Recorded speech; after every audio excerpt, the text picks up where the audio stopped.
Akhir-akhir ini masyarakat kita dihebohkan oleh peraturan baru dari pemerintah. Rekening tidak aktif, konon akan gitu ya. Properti tanah meskipun ada rumah di atasnya, kalau tidak diurus akan gitu ya. Apa-apa sekarang ini tampaknya seperti akan dipajakin gitu ya. Sementara masyarakat di bawah himpitan ekonomi yang semakin berat dan kemiskinan yang semakin meluas. Dan lalu hal terbaru adalah keluar aturan royalti musik ya, untuk mendengarkan musik. Saya perlu disclaimer nih bahwa saya tidak anti peraturan hak cipta. Saya tidak anti perlindungan hak cipta ya. Saya mendukungnya sesuai dengan konteks. Saya tidak sedang menyerang pihak seniman. Saya sendiri ya rajin membuat lagu ya, lagu-lagu digital sekarang yang lama-kelamaan ternyata enak juga dinikmati seorang diri. Saya kumpulkan, nanti saya gratiskan semua. Dan kita semua sepakat ya, hak seniman harus dilindungi. Itu prinsip. Itu adalah prinsip dasar dalam dunia kreatif. Tapi perlindungan sejati bukan berarti membutakan diri dari realitas yang lebih besar. Bukan pula berarti menciptakan hukum yang menindas ruang hidup publik atas nama hak cipta.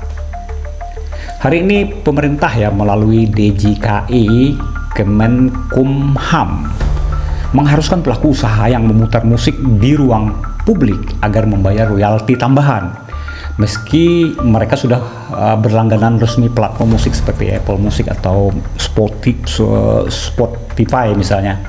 Jadi double dong bayarnya jadinya ya kan. Alasannya karena musik diputar di tempat umum.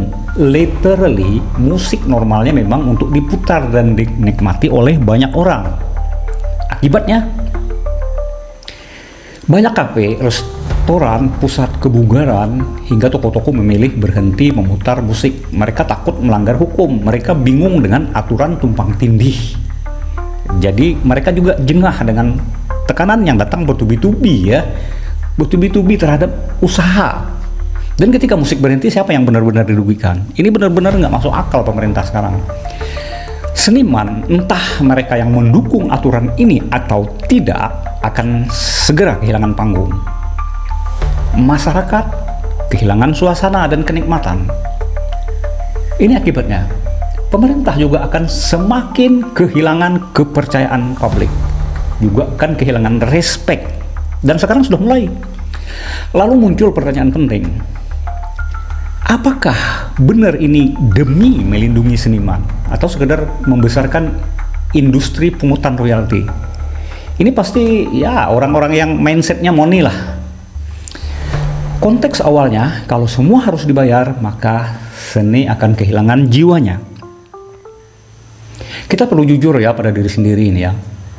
Jika idealisme seniman adalah semata-mata duit, itu bisnis ya, bukan seni.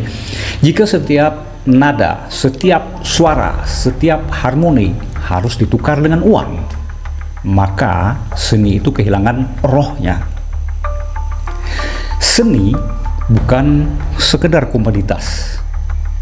Ya, kalau kita mau idealnya seperti begitu ya, bukan sekedar komoditas. Seni adalah bahasa jiwa, ruang ekspresi dan penghubung antar manusia.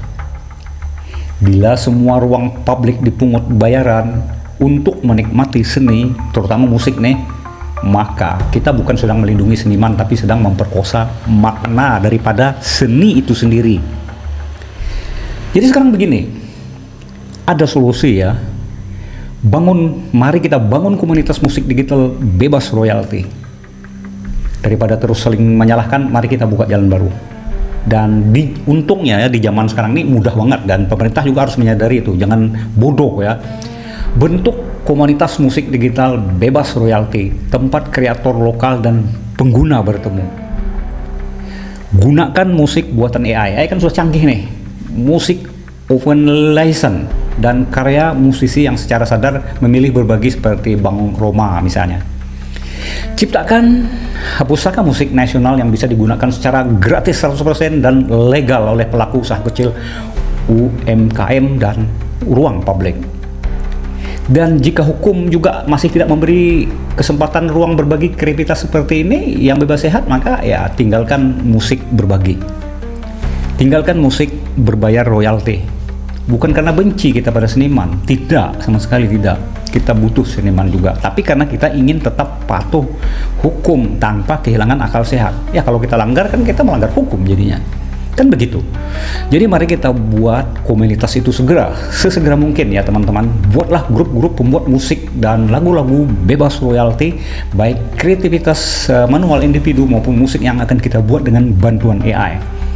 Silakan, kan kita sudah tahu sendiri. Kepada para UMKM, usaha seperti KP dan Anda semua harus tahu jalan musik gratis terbuka lebar dan tidak akan pernah kalah dengan karya seni kontemporer lama.